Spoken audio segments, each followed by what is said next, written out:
ఇలా రామకృష్ణారెడ్డి గారు మాట్లాడుతూ షర్మిలను చంద్రబాబు నాయుడు గారు ప్రోత్సహిస్తూ ఉన్నారు. ఆయన ప్రోత్సాహం మేరకే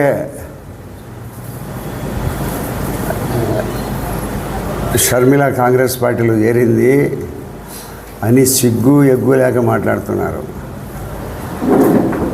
ఈ షర్మిల చంద్రబాబు నాయుడు గారికి చెల్లెలా, జగన్మోహన్ రెడ్డి గారికి చెల్లెలా? ఎవరికి చెల్లెలు షర్మిల? మాట్లాడడానికి కూడా కొంచెం ఇంగిత జ్ఞానం ఉండాలనా? ఎట్లా మాట్లాడతాడయా? ఆ పొద్దు వివేకానంద రెడ్డి చనిపోతే చంద్రబాబు కారణమండి, పొద్దు షర్మిల కాంగ్రెస్ పార్టీలో చేరితే చంద్రబాబు కారణం అంటారు. ఏంటి మీ పద్ధతులు? మీరు ప్రజలు ఏమనుకుంటారనే కూడా లజ్జా సిగ్గు లేకుండా మాట్లాడతారా?